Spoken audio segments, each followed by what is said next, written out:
Bonsoir. Le numérique est aujourd'hui présent dans notre quotidien, dans tous les secteurs d'activité, sans exception. L'administration togolaise n'est pas en reste. La vaste politique de digitalisation lancée par le gouvernement touche tous les services et les ministères. À la communication, par exemple, bientôt, les demandes de couverture médiatique se feront en ligne.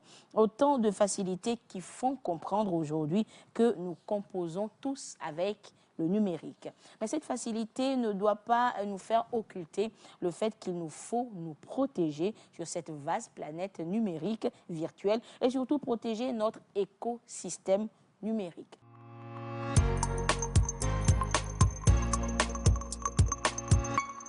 Comment le faire? Comment nous protéger? Et nous avons sur ce plateau les représentants de deux instances qui sont en charge de cette noble mission. Nous avons avec nous ce soir M.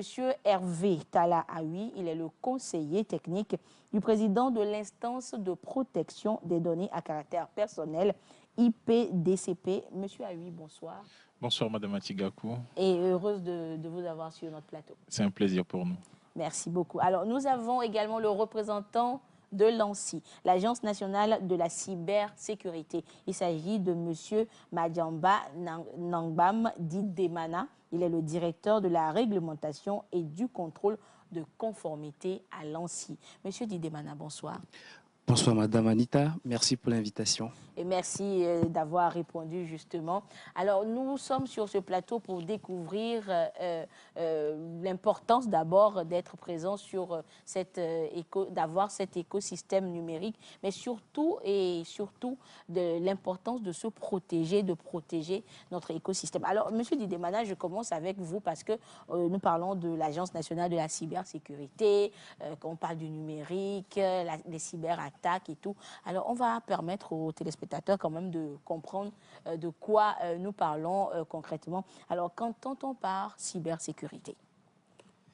Merci Madame pour la question. Vous avez absolument raison. Alors, la cybersécurité, pour faire une définition simple, c'est, on va dire, l'ensemble des moyens techniques, financiers, humains et juridiques qui sont mis en œuvre pour justement protéger les systèmes d'information et les réseaux de communication électronique donc contre les attaques. Donc en gros, il s'agit donc pour la cybersécurité de garantir, on va dire, l'intégrité, la disponibilité, la confidentialité donc des données et puis des services. Ok. Alors, quand on dit cybersécurité, il arrive tout à l'heure, vous avez parlé de se protéger de cyberattaques, cybercriminalité. Alors, qu'est-ce que c'est? Alors, dans la même dynamique, la cybercriminalité, on va dire, c'est lorsque le crime il se transporte sur Internet. C'est l'ensemble des infractions qui sont commises via Internet. Alors, en termes d'exemple, lorsque, par exemple, vous êtes l'objet d'une escroquerie en ligne, ou lorsque vos données sont volées en ligne, lorsque, par exemple, le système d'information d'une administration est hacké, tout ça, c'est des infractions qui sont faites via Internet, et donc on les considère comme étant des cyberattaques. Donc, c'est de la cybercriminalité. OK. Donc, c'est de là qu'on a, on a des cybercriminels et même des cyberterroristes, on peut les dire. Exactement. Aujourd'hui, on a plusieurs types de cybercriminels. Et effectivement, vous avez raison, avec les cyberterroristes, c'est vraiment on va dire, le summum en termes de cybercriminalité. Et nos États sont de plus en plus l'objet donc de ces cyberterroristes qui, dans la grande majorité des cas, sont là pour déstabiliser les États autant qu'ils peuvent. Donc voilà. Ils sont présents justement parce que le numérique a fait son entrée dans tous les secteurs d'activité. Exactement, vous avez tout à fait raison. Notre pays, depuis un certain nombre d'années, s'est engagé dans ce vaste projet donc, de faire donc, du numérique l'un des axes de notre développement socio-économique. Et on va dire que malheureusement, le numérique a, on va dire, comme pendant nécessaire le développement de la cybercriminalité. C'est un peu comme deux frères ennemis dont l'un fait du bien et l'autre du mal. Du mal. Voilà. on va dire, c'est un peu comme si l'un ne va pas sans l'autre. Forcément, si le numérique est là, c'est qu'il y aura forcément des cybercriminels. Exactement, exactement. Merci beaucoup, Monsieur Didemana. Alors, Monsieur Aoui, au niveau de l'instance de protection des données à caractère personnel, bon, on comprend déjà que le soubassement même de l'instance est de se protéger de ces actes de criminalité sur le méta, le numérique. Tout à fait.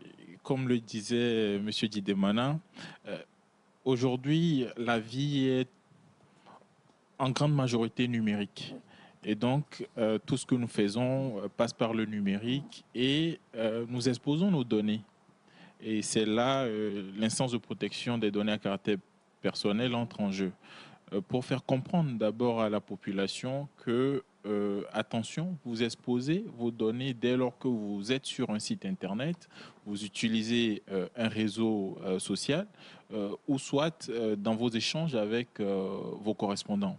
Et donc, le rôle de l'instance vient à point nommé pour sensibiliser, pour faire augmenter la culture de conformité auprès des entreprises, des citoyens. Le citoyen lambda a le droit de savoir comment est-ce qu'il peut se tenir sur Internet. Et donc tout ceci rentre dans une politique générale de faire du Togo un pays qui répond aussi à cet impératif qui est d'être à l'heure sur les sujets, les questions liées au numérique. Merci beaucoup, Monsieur Aoui. Alors, Monsieur Didemana, on a compris aujourd'hui le Togo s'est lancé dans cette vaste politique de digitalisation de son administration. On parle de e-administration et tout ça. Alors, forcément, il y a des avantages. Ah oui, vous avez absolument raison. Le fait de se lancer dans le numérique, on va dire à haute dose, a de très, très, très nombreux avantages. Alors, en termes d'avantages, je peux par exemple vous citer le fait que nous avons un certain gain de temps. Alors, le gain de temps, c'est dans les procédures administratives, par exemple. Oui. Avant, pour peut-être, par exemple, obtenir votre extrait d'acte judiciaire, vous êtes obligé de vous déplacer, d'aller et revenir et parfois de passer par des intermédiaires. Aujourd'hui, on n'a plus ce problème de queue devant les administrations, ce qui fait que nous avons gagné en temps. Il y a également un avantage qui est celui de l'accessibilité. C'est-à-dire que, toujours dans le même type d'exemple, quelqu'un qui était par exemple à Daparan pour obtenir un certain acte était obligé de se déplacer à Lomé ici, ce qui n'est plus du tout le cas. Ouais. Et il y a également un autre avantage que je peux citer, c'est celui de la performance de l'État. Vous voyez, l'État aujourd'hui, grâce donc à tout ce qu'il a mis en œuvre pour faciliter donc la vie aux Togolais, est lui-même performant parce que grâce aux données qu'il collecte, il est en mesure donc de faire des analyses, des statistiques, de sorte à offrir des services meilleurs aux citoyens. Donc, pour me résumer, on va dire que grâce à la digitalisation, nous avons le citoyen qui a une certaine facilité de vie, mais en même temps, ça permet à l'État d'être performant dans le service qu'il offre donc, aux Togolais. D'accord. Alors maintenant, Monsieur Didemana, c'est vrai, bon, il y a la célérité, la vie est plus facile et tout, mais forcément, on s'expose peut-être à des risques de criminalité. Absolument, c'est très, très juste. Je disais tantôt à l'entame de notre discussion que la cybersécurité, la cybercriminalité, c'est un peu comme deux frères ennemis. Et en général, j'ai souvent l'habitude de citer l'exemple de, vous savez, l'exemple de la mythologie grecque des frères Romulus et Remus, dont l'un a un genre, on va dire qu'il fait de très bonnes choses et pendant ce temps, l'autre fait de mauvaises choses. Donc, c'est exactement le cas sur le domaine de la cybersécurité et de la cybercriminalité. Malheureusement, ce que nous avons constaté, c'est que les cybercriminels, ils ont, dans la majorité des cas, une certaine longueur d'avance sur la cybersécurité. Lorsque, par exemple, vous êtes sur un domaine que vous pensez que vous avez tout réussi à verrouiller, vous vous rendez compte qu'eux, de leur côté, ils ont réussi à trouver la petite faille pour vous rendre la vie difficile. Donc, c'est vraiment une course contre la montre de façon régulière. Ok, d'accord. Alors, monsieur Aoui, je me tourne vers vous. Monsieur Didimana nous a planté un peu le décor sur la cybersécurité, la cybercriminalité. Alors, à votre niveau, on parle de données à caractère personnel. Alors, dites-nous, qu'est-ce qu'on entend par une donnée à caractère personnel? Alors, merci pour cette question qui permet de faire comprendre à nos téléspectateurs ce qu'est une donnée à caractère personnel. Très facilement, une donnée à caractère personnel est une information qui permet d'identifier directement ou indirectement une personne, tout simplement. Et on va partir d'exemples, vous allez comprendre. Quand nous prenons tout de suite un nom, le nom est une donnée à caractère personnel. Parce que lorsqu'on vient à la TVT, on dit nous cherchons Madame Anita Atigaku, on sait directement que c'est vous. Donc votre nom permet de vous identifier directement. Voilà. Et dans notre contexte, les données à caractère personnel ne sont pas que des informations qui sont sur des supports digitaux. Nous avons, puisqu'on écrit nos noms sur des papiers, les CV qu'on imprime sur sont sur des papiers A4, etc., sont aussi des supports qui comportent des données à caractère personnel. Et aujourd'hui, l'approche est aussi par risque dans la définition, parce que nous avons des données à caractère personnel qui sont dites des données personnelles classiques et des données à caractère personnel qui sont dites sensibles. Et de l'ordre des données à caractère personnel classique sont nos noms, nos prénoms, nos numéros de téléphone, nos adresses e-mail. Mais après, quand nous allons rentrer dans le cadre justement des données à caractère personnel mais dites sensibles, nous allons voir que même le mot de passe de notre compte Mobile Money est une information sensible. Sensible pourquoi? Sensible parce que dès lors que cette information entre dans les mains d'une personne malveillante, cette donnée devient une information sensible. Et nous pouvons avoir plusieurs exemples. Le résultat d'une analyse à l'hôpital est une information sensible parce que ça permet de connaître notre état de santé.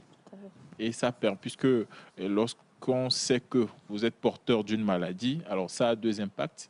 Vous pouvez bénéficier de la compassion auprès de votre entourage, mais derrière, il y a certaines personnes, voilà, vous pouvez faire objet de discrimination sur certaines prestations. Et donc, cet aspect de données à caractère sensible attire plus l'attention pour mettre tout en œuvre. Monsieur Didimana parlait tout de suite du fait que l'État togolais prend des mesures, en tout cas des mesures digitales, pour être efficace au niveau du service public. Eh bien, l'instance de protection des données à caractère personnel entre en jeu pour sensibiliser de ce que ces informations qu'on collecte doivent se faire en respectant certaines normes. Et la loi togolaise en matière de protection des données à caractère personnel, je cite la loi 2019-04 et 014, je voulais dire, pose certains principes. Le principe du consentement, qui parfois s'applique en fonction de la finalité prévue pour la donnée. Et donc, quand on va collecter une information qui, a priori, a pour motif d'intérêt général, on peut faire fi de certains principes que la loi a prévus. Parce que la finalité, elle est légale et permet de servir l'intérêt général. Mais si on rentre dans une entreprise, un responsable de traitement qui fait du bénéfice et qui veut servir un usager, cette entreprise a l'obligation de respecter certains principes, notamment le consentement. La loi nous dit que le consentement doit être éclairé et qu'il ne doit pas être entaché d'ambiguïté. Donc le citoyen, avant de remettre sa donnée, doit comprendre ce que l'entreprise veut faire avec sa donnée. Et qu'il donne son accord. Exactement. Et que l'entreprise donne des garanties de ce que ces données, une fois collectées, seront protégées.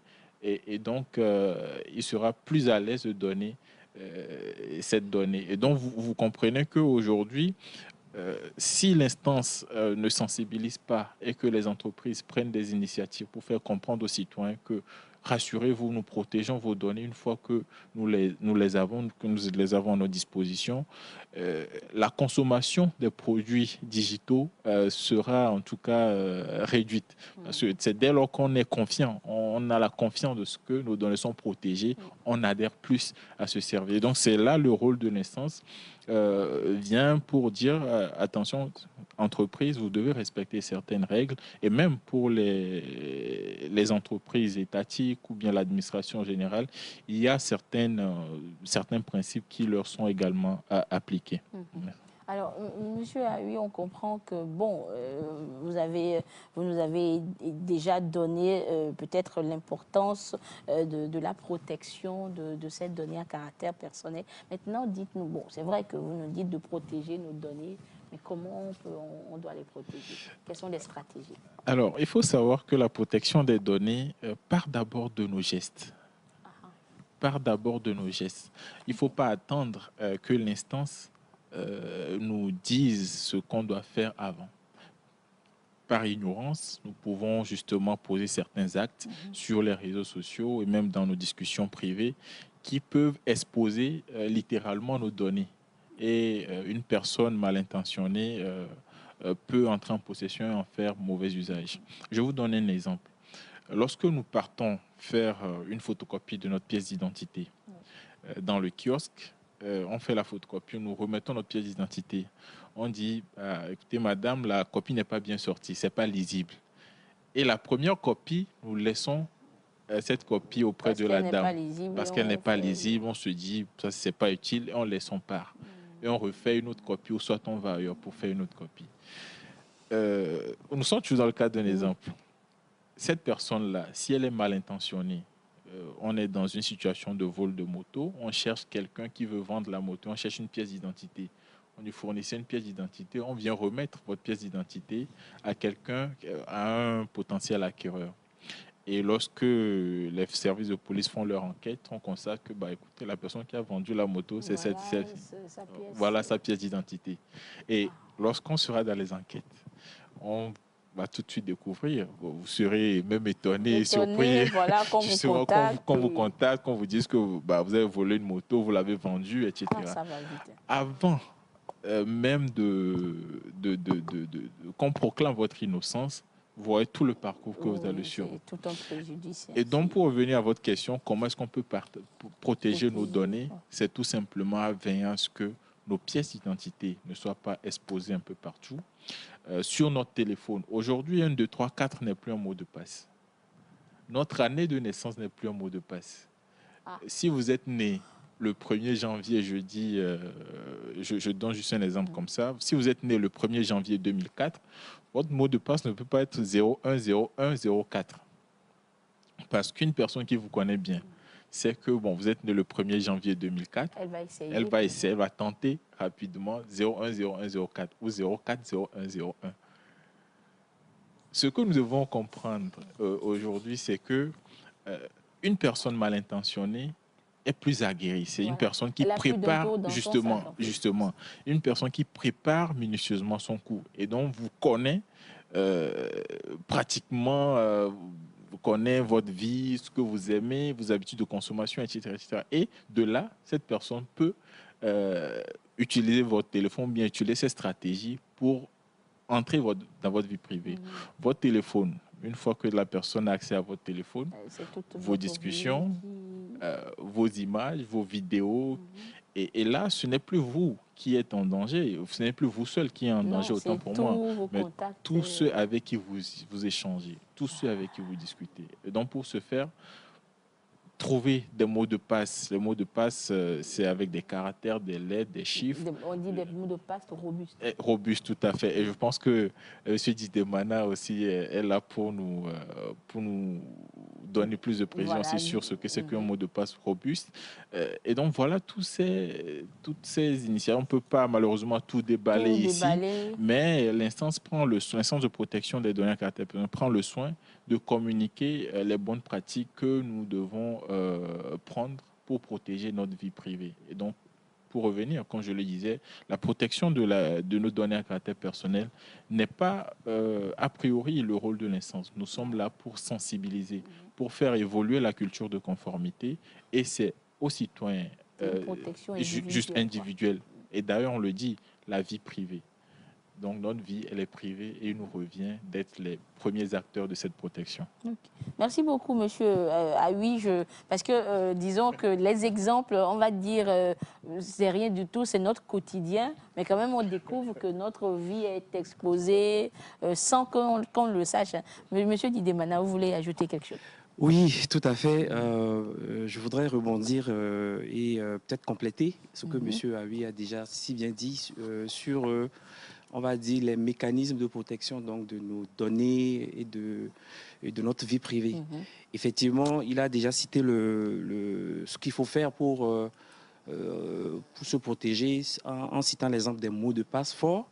Et c'est vrai que l'ANSSI, dans sa mission, vous voyez, on définit l'ANSSI comme étant l'autorité nationale en matière de protection des systèmes d'information.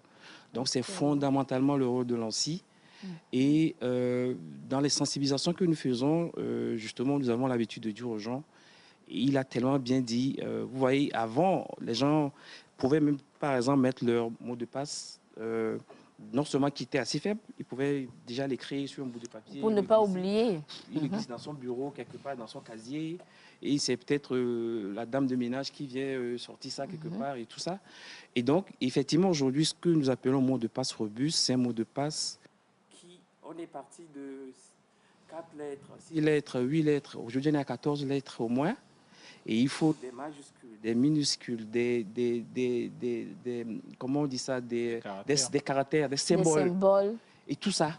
Mais M. Didemana, ça va être compliqué à retenir. C'est compliqué, mais justement, il y a des astuces pour retenir. Okay. Alors, un exemple simple, c'est que vous pouvez, par exemple, faire une phrase. Vous pouvez, par exemple, dire j'aime ma famille. Et c'est vous qui savez, dans l'écriture de j'aime ma famille, ce que vous pouvez, par exemple, changer le A par un 8, changer une lettre par un cœur. Vous voyez, le micro, monsieur Didemana. Voilà, donc c'est vous, dans cette phrase-là, qui savez exactement quelle lettre vous avez changé par quel symbole. Peut-être les A avec des arrobas. Des arrobas, ce genre de choses. Des 1 avec des I avec des E, vous voyez. Donc, ce qui fait que... Même ça, il y en a qui vont oublier. Mais c'est vrai. Et justement, pour éviter... Mais il faut faire l'exercice. Non, mais même pas. En fait, pour justement... Parce que, vous savez, aujourd'hui, on a tellement de comptes et tellement de mots de passe qu'effectivement, c'est difficile de les retenir tous. Et qu'est-ce qu'on fait? Parce que aussi, on dit aux gens de ne pas utiliser les mêmes mots de passe.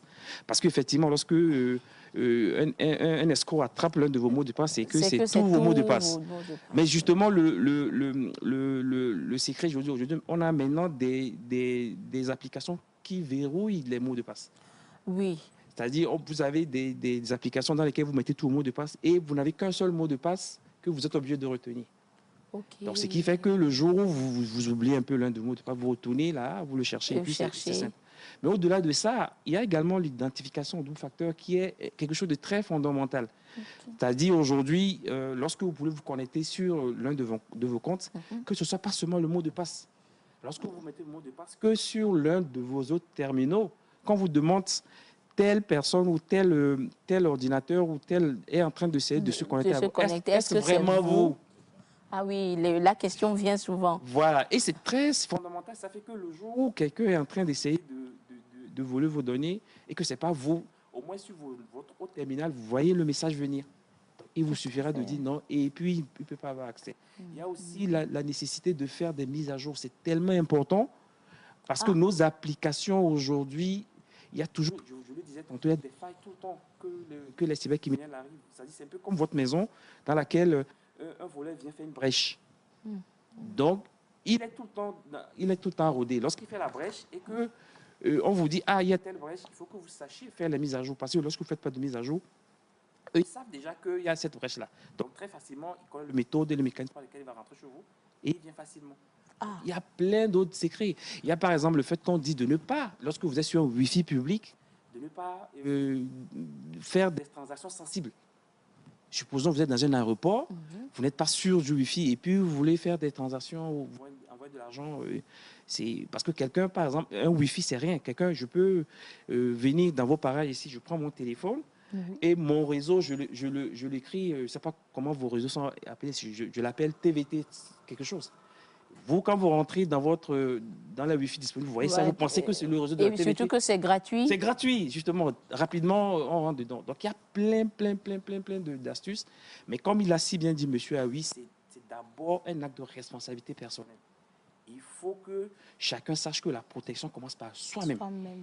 Vous voyez, c'est vraiment fondamental. Mais c'est un peu comme on se dit, oh, mais ça fait beaucoup quand même. Hein. Ça fait trop, se protéger tout le temps. Même les mises à jour, des fois, on se dit, oh, mais c'est pas la peine, on n'est pas obligé. On s'est dit, je vais faire après. On se dit, j'attendrai des sous de Wi-Fi pour faire ça. Et après, on oublie. Mais le problème, c'est que le cybercriminel, vous ne savez pas quand il est. Lui, il rôde tout le temps. Il est là. À quel moment il est en train de rentrer chez vous. Et ce qui est bizarre, il peut rentrer dans votre système et il est là, il dort. Il attend le bon moment pour vous attaquer. C'est compliqué. Donc, on vit vraiment dans un monde très dangereux aujourd'hui et il faut se protéger. Ça que, par exemple, dans cette émission, l'une de nos missions, c'est de faire de la sensibilisation. Toujours. Comme M. Aoui l'a dit, parce qu'en matière de cybersécurité, on a l'habitude de dire qu'il faut faire en sorte qu'il y ait une certaine culture de la cybersécurité. C'est un peu comme vous êtes dans une maison et puis vous faites en sorte que tous vos enfants aient le même niveau de vigilance. Oui. Parce qu'il suffit que l'un ne soit pas vigilant et puis c'est fini. Parce qu'on a l'habitude de dire également que le maillon faible de la chaîne, c'est l'être humain. Et les statistiques l'ont montré dans 98% des chances pour avoir les meilleurs outils, pour avoir les meilleurs mécanismes possibles. Lorsque l'individu n'est pas guéri, n'est pas suffisamment en alerte, ça va passer par lui. C'est ça. Tout à fait. Voilà. Oui, monsieur Aoui, vous voulez ajouter. Tout à fait. Mais c'est tellement intéressant que je suis sûre que les téléspectateurs vont commencer par se poser des questions. Ah, mais j'ai pris des risques énormes. Tout à fait. Et il y a aussi un exemple qu'il faut impérativement donner. Parfois, on est là, on reçoit un mail avec un lien. On nous dit de cliquer, on nous fait miroiter vraiment. Voilà. Il y a un exemple qui revient souvent, parce que souvent dans certaines entreprises, ils font des exercices où on dit cliquez sur ce lien pour changer de PC parce que la vie de votre PC est arrivée à expiration. Et donc, vous cliquez sur un lien, on vous dit vous avez un MacBook M17, etc. Et vous cliquez tout de suite sur le lien. Là, il avait dit vous ouvrez la possibilité à l'escroc, justement au cybercriminel, de rentrer dans votre système. Et là, ce qu'on dit, ça part même de la sensibilisation, même de l'agent de sécurité au niveau de votre entreprise. Imaginez l'agent de sécurité, vous arrivez, vous remettez votre pièce d'identité pour qu'il l'enregistre. Il se lève pour juste faire quelque chose très rapidement et quelqu'un vient, il prend la pièce d'identité, photographie tout de suite la pièce d'identité. Et rappelez-vous l'exemple du vol de moto que je vous avais donné, tout de suite ça part. De même pour la secrétaire qui reçoit des mails, etc., qui n'est pas sensibilisée a priori. On dit, madame, un courrier très urgent pour votre patron, avec un mail qui permet d'exposer le système de sécurité de l'entreprise. Elle clique tout de suite, elle ne suit pas ce qu'on lui demande de faire. Et voilà l'entreprise qui est entre les mains du cybercriminel. Décidément, il doit avoir une vigilance maximale. Maximale. Et donc, c'est ce que nous disons qu'aujourd'hui, le risque zéro n'existe pas. La vigilance, comme vous venez de le dire, doit être maximale. Et c'est pourquoi l'ANSSI et l'IPDCP, l'instance de protection des données à caractère personnel, font vraiment beaucoup d'efforts sur la sensibilisation. Avant même de sanctionner une entreprise pour un manquement, il faudrait que l'entreprise soit aguerrie des meilleures pratiques et comprenne ce que la loi dit. Et donc, c'est dans ce processus-là que nous sommes également pour renforcer les capacités de ces acteurs, des opérateurs économiques, des fournisseurs de services essentiels, pour que, justement, les entreprises ne soient pas extrêmement vulnérables à ces risques dont nous venons de parler. Tout à fait, monsieur Aoui, vous faites bien de le signaler. Justement, je crois que la semaine dernière, pas plus que la semaine dernière, vous étiez du côté de Kara pour sensibiliser la jeunesse, justement, sur la protection des données à caractère personnel. Eh bien, chers téléspectateurs, je vous fais découvrir une fois encore ce reportage, cette séance de sensibilisation du côté de Kara. Et nous reviendrons sur ce plateau. Et c'est avec Nestor Mozo depuis Kara. L'utilisation de l'Internet et des réseaux sociaux au cœur de cette rencontre à Kara. Le public est majoritairement composé de jeunes issus des établissements scolaires et universitaires et de la société civile. Les jeunes sont considérés aujourd'hui comme les plus gros consommateurs du numérique. Certes, le numérique ouvre des perspectives exceptionnelles, mais il se présente aussi comme un couteau à double tranchant. En initiant cette séance de sensibilisation, l'instance de protection des données à caractère personnel, IPDCP, attire l'attention des jeunes sur la nécessité de sécuriser leurs données personnelles et par ricochet leur vie privée. L'idée, c'est de faire comprendre aux jeunes que, bien sûr, les réseaux sociaux nous aident à communiquer, à apprendre, mais également comportent des pièges et que il est important d'éviter ces pièges. Ces pièges, par exemple, c'est partager une information sensible sans avoir vérifié la fiabilité de celle-ci. C'est exposer nos images, c'est exposer nos audios aujourd'hui dans les stories WhatsApp, par exemple.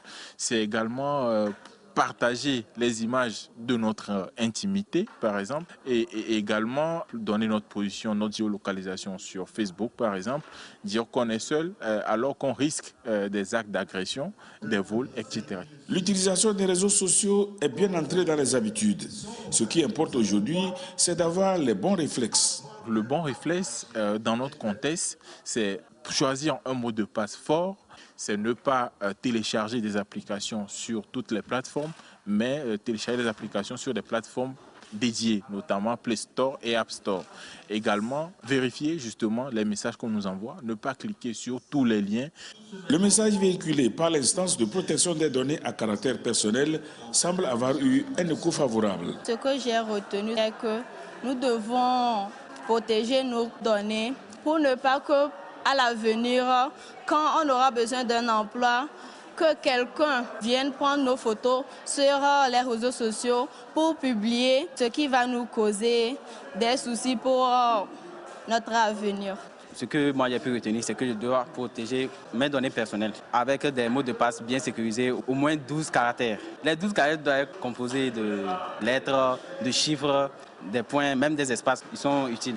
Des diplômes d'honneur ont été décernés à ceux qui, par leur engagement, ont contribué à la tenue de la séance de sensibilisation. Un jeu tombola a permis à certains participants de repartir avec des smartphones.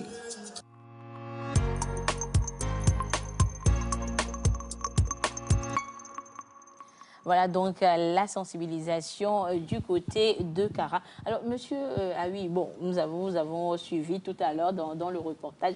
Alors, partagez avec nous un peu l'expérience. Durant cette séance, qu'est-ce que vous avez ressenti? Est-ce que le message est passé? Est-ce que, bon, comme nous sur ce plateau, enfin, comme moi et puis les téléspectateurs, disons que tout le monde a été étonné de découvrir qu'il était entre griffes mises à nu tous les jours sans le savoir. Merci beaucoup pour cette question. C'est la magie de nos activités de sensibilisation. Vous savez, avant Kara, on était à Lomé, au Palais des Congrès de Lomé, où on a réuni plus de 2500 jeunes pour passer les mêmes messages. Et le même exercice a été fait à Kara. Et à chaque fois qu'on passe un message de vulnérabilité de l'individu vis-à-vis de nos données à caractère personnel, au risque qu'on encourt, il y a toujours des murmures. Vous entendez OK. Et puis, ce sont des séances interactives où, par exemple, on peut demander qui a déjà utilisé un Wi-Fi public. Tout le monde lève la main, alors que M. Didemana l'a dit, c'est gratuit, donc on est exposé. Et comme je le disais, c'est la magie. Et à cette activité, on a parlé justement de notre vulnérabilité lorsque nous utilisons les réseaux sociaux. Et personnellement, j'ai eu à passer une communication dont le thème était réseaux sociaux, amis ou pièges. Amis dans le sens où ces réseaux sociaux nous permettent de communiquer, d'être plus proches de nos familles, d'apprendre, de se cultiver, etc., d'être ouvert sur d'autres mondes. Mais également, ces réseaux sociaux, ne l'oublions pas, nous exposent à beaucoup de risques. Et on a pris un exemple. Ce que nous avons l'habitude de voir en tant que jeune, quelqu'un qui fait une photo selfie et dire je suis seul à la maison, je vois qui. Mais derrière ce « je suis seul à la maison, je vois qui », on expose entièrement. C'est-à-dire qu'on s'expose. Quelqu'un qui regarde votre statut et sait que vous êtes seul à la Et maison, puis là, la vous risquez justement la géolocalisation avec les applications. Et supposons même que c'est quelqu'un qui vous connaît et la Donc, il personne connaît connaît chez tout. vous et sait comment entrer chez vous. Mais vous risquez des actes d'agression, de vol, etc., etc. Oui, c'est arrivé peut-être dans d'autres pays où les gens Exactement. ont été tués facilement parce qu'ils ont Exactement. donné leur position. Vous avez donné votre position et vous précisez encore que vous êtes seul. Donc, vous voyez comment par un simple statut WhatsApp ou une simple publication sur Facebook nous expose. Et c'est pourquoi nous martelons à chaque sensibilisation que notre vie privée, c'est vraiment à nous de les protéger à travers ce que nous communiquons. Aujourd'hui, quand on envoie une photo et on met en mode vue unique, souvent sur WhatsApp, Oui, oui. mais supposons que la personne a 2 téléphones. La personne ouvre la Très photo, souvent. justement, la personne ouvre la photo, peut-être une photo intime, excusez-moi, mais la personne prend son second téléphone, prend l'image et est-ce que vous êtes sûr que vous êtes vraiment en sécurité? Pas du tout. Et donc, ce qui était à la base destiné à être confidentiel devient public. Et nous ne l'oublions pas, Internet n'oublie jamais. Et souvent, nous voyons, souvent, au jour de notre anniversaire, un ami qui nous ressort une vieille photo voilà, qu'on n'a plus nous-mêmes, justement. Et Facebook, par exemple, qui conserve nos photos. Et puis vous ressort exactement. même des amitiés, des souvenirs d'amitié. Il y a de cela 3 ans, il y a de cela 5 ans, il y a de cela 10 ans, etc. etc. C'est pourquoi nous disons Internet n'oublie jamais. Si ce n'est pas Internet, c'est un de nos contacts, un ami, un proche qui va nous ressortir ça un jour. Et aujourd'hui, pourquoi les jeunes? Parce que on dit souvent la jeunesse, c'est la relève de demain. Et c'est un fait.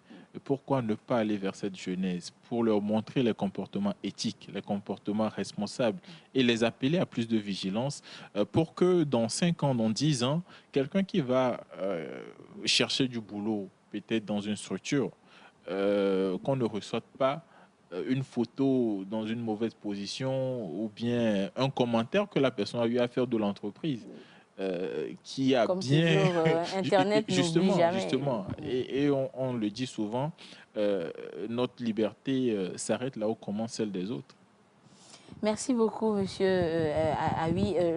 Nous allons découvrir tout à l'heure avec vous peut-être d'autres cibles de vos séances de sensibilisation. Alors, monsieur Didemana, peut-être avant de découvrir aussi les dispositifs au niveau de l'ANSSI pour peut-être sensibiliser, prévenir et tout. Alors, on comprend parce qu'en vous écoutant et on sent une interaction. Alors, il y a forcément un lien entre cybersécurité et protection de données à caractère personnel. Vous avez raison à 100%. Je donnais tantôt l'exemple des deux frères ennemis de la mythologie grecque là. Et de la même façon, il y a un exemple plus ou moins similaire. Nous sommes un peu comme les deux faces d'une même médaille. Il y a complémentarité entre l'ANSSI et l'IPDCP. Et alors, je vais peut-être donner une image pour un peu le matérialiser. Alors, l'ANSSI, dans ses missions, est un peu comme le cadenas ou le verrou d'une porte qui sert donc à protéger une maison dans laquelle il y a plein de richesses. Et l'IPDCP est justement cette richesse-là dans la maison. Donc, c'est un peu ça, c'est un peu comme ça qu'il faut voir la chose pour comprendre en quoi nous sommes comme deux frères siamois, on se complète, on est interdépendants. Et d'ailleurs, c'est tellement vrai que l'ANSSI est siège au sein donc, du comité de direction donc, de l'IPDCP à titre statutaire.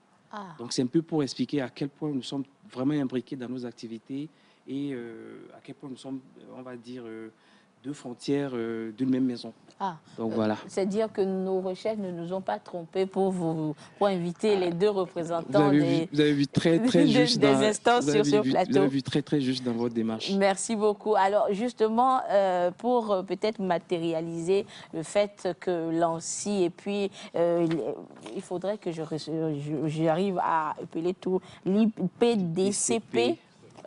Sont imbriqués, autant l'instance va vers les populations, est dans une démarche de sensibilisation, autant l'ANSSI également sensibilise tous les jours pour nous permettre de nous protéger, et bien sûr de protéger l'écosystème numérique. Et apparemment, de façon annuelle, vous faites une rencontre avec la presse, les journalistes, pour des séances de sensibilisation. Oui, c'est vrai. Ça va faire cette année, en fait, en décembre passé, la deuxième fois que nous faisons ça. Alors, l'objectif de cette rencontre-là, c'est surtout pour faire, on va dire, un bilan des activités de l'ANSSI. Voilà. Pourquoi les journalistes? Parce que nous sommes partis de l'idée que les journalistes étant un peu le porte-voix dans le pays, lorsque nous les rencontrons et que nous leur expliquons ce que nous faisons comme activité, ils vont servir de relais. Donc, ce qui va faire que très vite, en une journée, on a beaucoup d'auditeurs, beaucoup de concitoyens togolais qui sont au parfum de nos activités. Mais bien avant ça, au cours de l'année, nous avons même d'ailleurs fait des séances de sensibilisation, de formation à l'endroit donc des médias. Alors aujourd'hui, comme on l'a dit, la cybersécurité, c'est un sujet qui est tellement transversal, qui concerne tout le monde. Donc, on a surtout mis l'accent sur les médias qui sont en ligne. Parce que c'est des médias, on a constaté, qui, dans leur processus de production, de mise en place, elles ne tiennent pas compte des sujets de cybersécurité. Alors qu'aujourd'hui, on est dans une dynamique, on a ce que nous appelons la cybersécurité a priori, c'est-à-dire que c'est un peu comme si, avant de construire votre maison, vous ne faites pas une bonne fondation.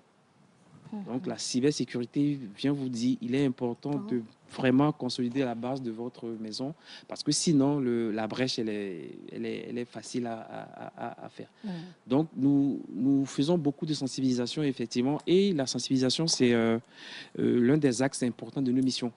D'ailleurs, dans notre stratégie nationale de cybersécurité, le pilier 1, il est consacré à cette thématique-là.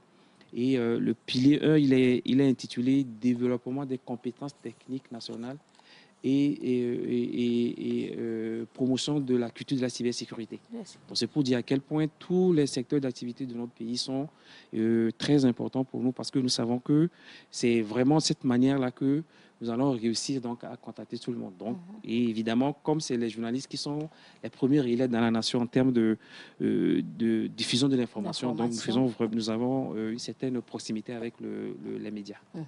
Et justement, nous avons retrouvé le reportage, le compte-rendu de la rencontre de fin d'année 2025 avec la presse. Et nous allons peut-être vous permettre de redécouvrir la séance et permettre aux téléspectateurs de suivre ce qui a été fait concrètement, l'objet de cette séance et comment peut-être les médias ou les professionnels des médias ont reçu l'information pour pouvoir servir de relais auprès de vous, chers téléspectateurs. Et c'est un reportage signé Eli Agba Niadao.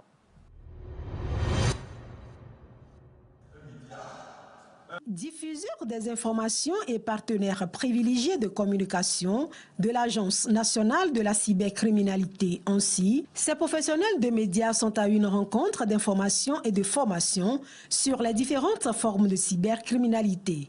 L'escroquerie en ligne, le piratage de données, usurpation d'identité et les fake news sont autant de sujets abordés. L'objectif est d'amener les journalistes à une protection efficace de leurs données.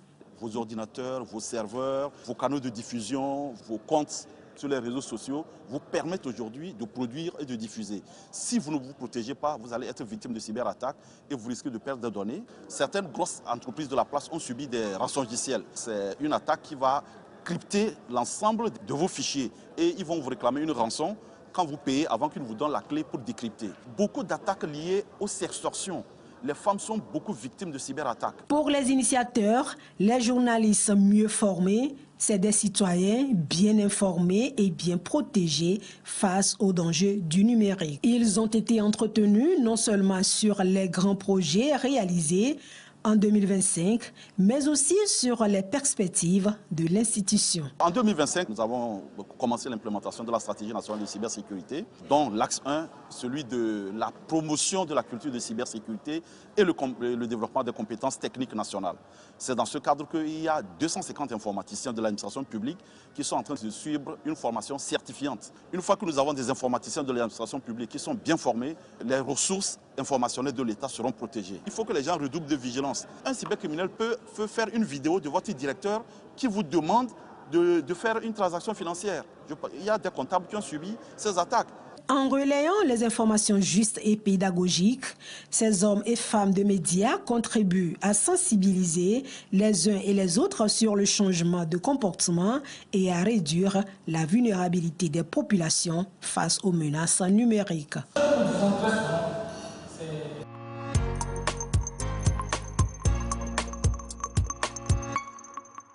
Voilà donc la rencontre annuelle entre l'Agence nationale de la cybersécurité et les journalistes togolais. Monsieur Didemana, en suivant le reportage tout à l'heure, on a compris que peut-être que votre mission devient encore peut-être plus rude avec l'avènement de l'intelligence artificielle. Oui, tout à fait. On ne cessera jamais de le dire. Nous vivons aujourd'hui dans un monde où l'avènement de l'intelligence artificielle, on va dire, a des avantages, mais au même moment d'énormes conséquences, surtout quand on voit le potentiel derrière ces intelligences artificielles. Vous avez, si vous revoyez si vous vous référez à l'élément que vous avez passé tout à l'heure, et vous avez vu que le directeur général de l'ANSSI a cité certains exemples qui sont possibles grâce à l'intelligence artificielle, mais il y en a tellement d'autres que vous ne pouvez même pas vous imaginer. Les gens aujourd'hui peuvent vous faire dire des choses que vous n'avez jamais dit. Et la TVT est déjà victime. On nous fait faire des journaux et passer des informations qui n'ont jamais existé. Voilà. Donc, les sextorsions également, comme l'a dit le directeur général de l'ANSSI, sont monnaie courante. Aujourd'hui, notre CERT national, nous recevons plein de gens qui disent que ils ont reçu des messages d'individus qui leur auraient envoyé des vidéos d'eux-mêmes dans des positions compromettantes, alors qu'ils ne reconnaissent aucune de ces images et aucune de ces vidéos. Et dans ce cas, qu'est-ce qu'on fait? On le dit, on le redit tout le temps, c'est la vigilance. C'est surtout par rapport à l'intelligence artificielle, c'est vraiment la vigilance. Et en général, dans le cas des tentatives d'escroquerie via intelligence artificielle, lorsque vous êtes certain que ce n'est pas vous qui l'avez fait, il y a des petits conseils des petites attitudes qu'il faut avoir. Il faut, dans la mesure du possible, prendre des captures d'écran de vos conversations, que vous essayez, par exemple, d'éviter de rentrer dans le jeu des échanges avec la personne. Vous voyez, il y a également qu'il est très important de contacter le CERT national. C'est l'équipe nationale de réponse aux incidents informatiques. C'est une équipe qui est disponible 16 jours sur 7, 24 heures sur 24, 365 jours sur 365 jours. Donc, c'est une équipe qui est opérée par l'ANSSI. C'est l'une des missions de l'ANSSI, qui est celle donc, de répondre aux incidents informatiques. Donc, de façon générale, lorsque vous êtes en situation que vous n'êtes pas sûr de ce qu'il faut faire, il faut les contacter. Et sur la base du protocole de questions qu'on vous pose, on vous dira exactement ce qu'il faut faire pour justement, si effectivement vous avez été l'objet d'une attaque, ce qu'il faut faire donc pour, on va dire, sortir donc le cyberattaquant de votre système d'information. Ou si ce n'est pas le cas, qu'on vous dise par exemple ce qu'il faut faire pour que on va dire, cette pression qu'ils vous mettent cesse. Mais malheureusement, on ne cessera jamais de le dire, ça prend une certaine dimension aujourd'hui au point où, lorsque l'être humain n'est pas suffisamment sensibilisé sur ce qu'il faut faire, il commet des erreurs. Et Parce que dans la panique. Dans la panique, on commet des erreurs et malheureusement, les gens en arrivent à des suicides. Les gens en arrivent. Quand c'est par exemple le cas de nos petits frères, de nos petites sœurs, les gens commettent des suicides. Les parce gens, que la pression est trop. Voilà, les gens qui avaient des enfants qui avaient de bons résultats à l'école, du jour au lendemain, vous ne comprenez plus rien de ce qui leur arrive. Et parce tout ça, donc, ils sont préoccupés. Voilà, des pressions psychologiques. Et aujourd'hui, même d'ailleurs, des réflexions sont menées pour que justement, quand ces personnes-là ont été touchées par ces cybercriminels, qu'on puisse justement les suivre sur le plan psychologique également pour que on puisse, on va dire, rétablir un peu l'équilibre autant que possible. Alors, Monsieur Didier Mana, pour contacter l'équipe, comment on fait? Alors, il y a plusieurs façons de contacter l'équipe, mais la plus simple, on a un site. Le site, c'est le www.cert.tg. Alors, quand vous allez sur le cert.tg, il y a plusieurs mécanismes pour entrer en contact avec eux. Mais le plus simple, c'est que vous trouverez une fiche sur laquelle vous allez remplir vos coordonnées et tout ça. Et très rapidement, ils ont des délais dans lesquels ils doivent vous contacter. Et ils seront contactés et également suivis de manière adéquate. D'accord. Merci beaucoup, Monsieur Didier Mana, pour ces explications, parce que on se rend compte aujourd'hui que la menace, elle est permanente. Voilà pourquoi la vigilance aussi devra être permanente. Alors, Monsieur Aoui, au niveau de l'instance, dites-nous, à part la jeunesse, vous avez d'autres cibles?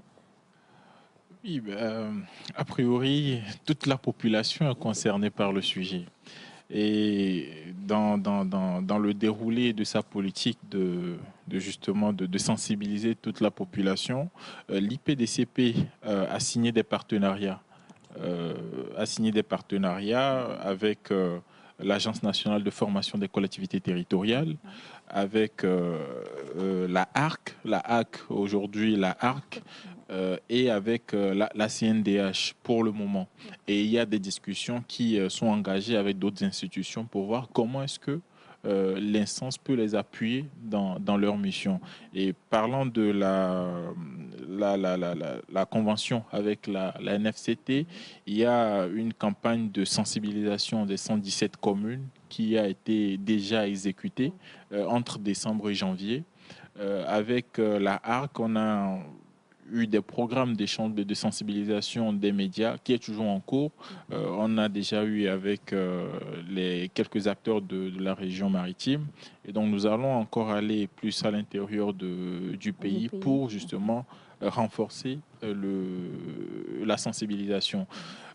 Parlant justement de cette poursuite, et tout comme l'ANSSI, je rappelle que la dernière fois, c'était plus précisément le 26 janvier 2028. Chaque année, le 28, il y a la Journée internationale de la protection des données.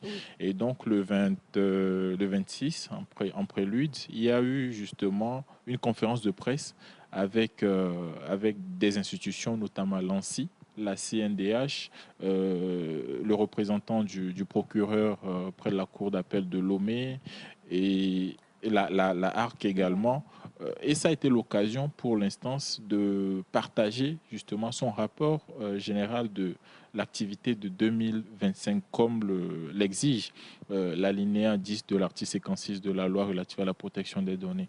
Donc tout ça dans l'idée de répondre justement aux impératifs, de dire que l'IPDCP est là selon la stratégie nationale et donc portée par l'instance qui est présidée par le colonel Béli Bédiané pour que chaque citoyen soit informé de ses droits, mais également ses devoirs, comment se comporter et aussi sensibiliser sur comment est-ce qu'on peut contacter l'instance de protection des données à caractère personnel dès lors qu'on est victime d'une usurpation d'identité, par exemple, ou d'autres infractions qui peuvent en découler. D'accord.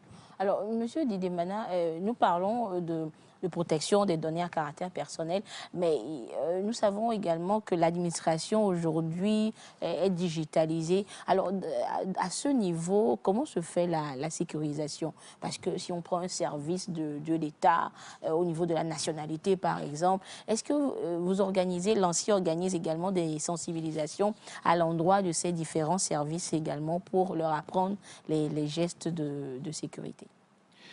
Oui, tout à fait. exactement dans la même dynamique que ce que fait l'IPDCP. La sensibilisation n'a pas de frontières. Et justement, dans cette dynamique donc, de forte digitalisation dans de l'administration, nous faisons beaucoup de sensibilisation, non seulement aux administrations centrales, mais également décentralisées, déconcentrées. Donc, nous faisons au cours de l'année plusieurs missions à l'intérieur du pays, par exemple, pour que dans chaque mairie, par exemple, que la secrétaire, justement, qui est sur un ordinateur, ait ces petits réflexes-là qui, justement, serviront à protéger toute son organisation. Mais bon, maintenant, au-delà de ça, dans la dynamique de digitalisation donc, de l'administration, il faut dire que l'ANSSI, dans ses missions, a une mission qui est très importante, qui est celle de désigner ce que nous appelons des opérateurs de services essentiels. Alors, un opérateur de services essentiels, c'est une entité qui peut être soit publique, soit privée, qui, dans son processus de production de services, dépend fortement des systèmes d'information. Et cette administration-là, vu la sensibilité et l'importance qu'elle a pour le pays, ne devrait pas être l'objet d'attaque. Donc, lorsqu'elle est objet d'une attaque informatique, cela a des conséquences sur l'économie nationale, même des fois sur la stabilité nationale. Donc, l'ANSSI, dans ses missions, a comme charge donc, de désigner ces entreprises sensibles donc, au sein de l'État. Okay. Et justement, l'administration publique est de facto une OSE. Toutes les administrations publiques sont des OSE. Et à partir du moment où elles sont désignées, qu'est-ce qu'on fait? On leur applique ce que nous appelons les règles nationales de cybersécurité, qui sont un ensemble de 220 règles en matière de cybersécurité qui sont tenues de respecter. Parce qu'en fait, ces 200 règles ont pour objectif donc, de renforcer leur posture de sécurité face aux cybercriminels.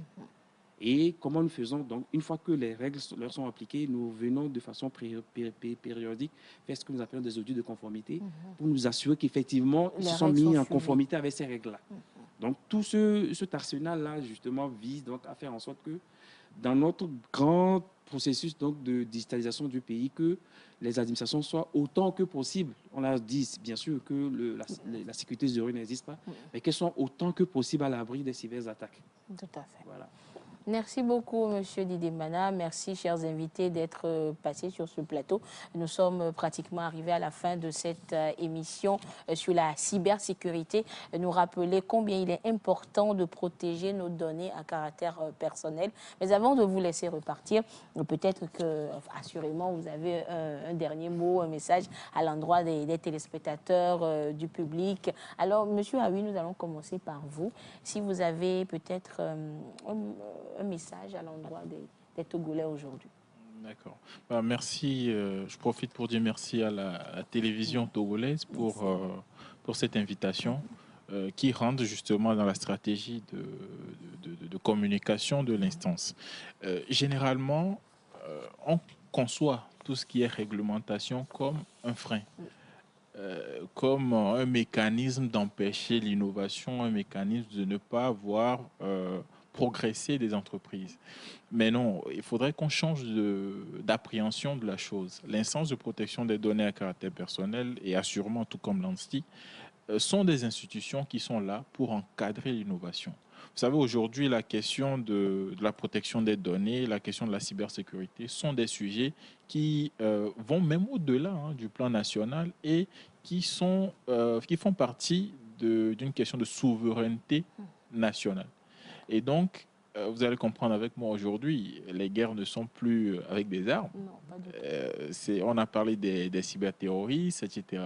Et donc, il faudrait que les acteurs les acteurs et les citoyens qui sont sur les territoires togolais comprennent que ces institutions sont là pour les accompagner afin que leurs activités, leurs opérations soient conformes à une certaine réglementation.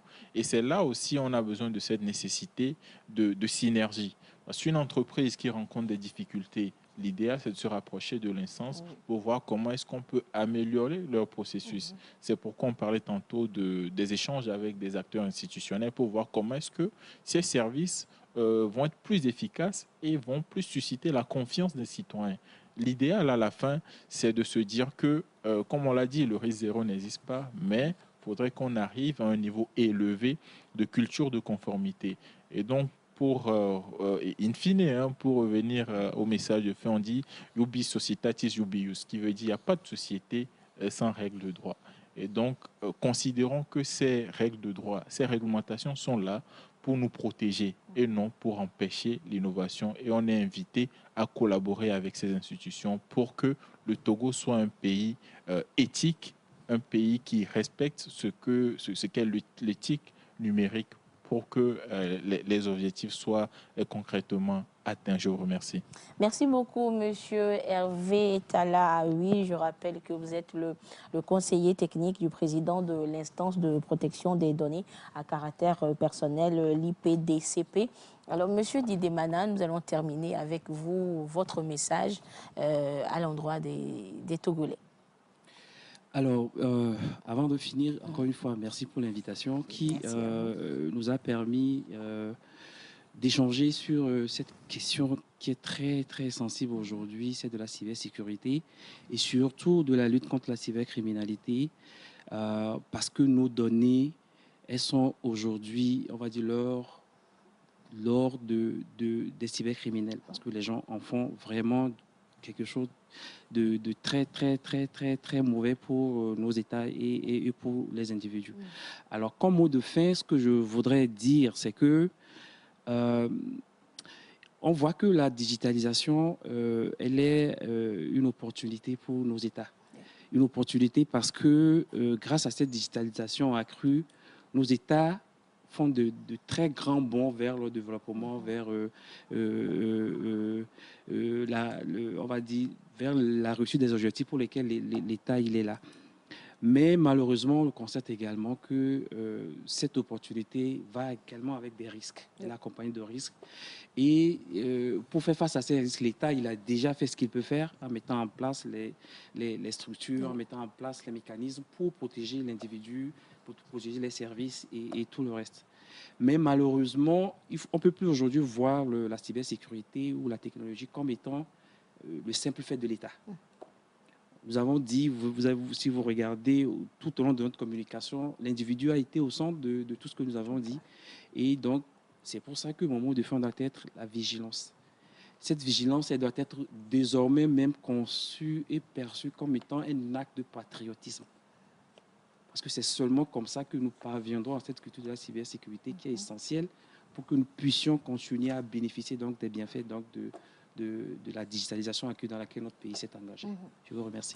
Merci beaucoup, Monsieur Madiamba Nangbam Didemana. Je rappelle donc que vous êtes le directeur de la réglementation et du contrôle de conformité à l'Agence nationale de la cybersécurité. Ainsi, merci, chers invités, d'être passés sur ce plateau, nous rappeler justement l'importance de la cybersécurité, de la protection des données à caractère personnel. Merci d'avoir ouvert quand même nos yeux sur ces petits gestes que nous posons tous les jours qui nous exposent sans le savoir. Alors, on l'a tous compris, le maillon faible de la chaîne, c'est l'humain. Le risque zéro n'existant pas. Alors, nous sommes appelés à être encore plus vigilants, une vigilance permanente pour éviter tout désagrément et surtout renforcer la culture de la cybersécurité tous les jours autour de nous. Merci à vous de nous avoir suivis et le rendez-vous est pris pour vendredi prochain pour un autre thème au cœur de la nation. Bonsoir.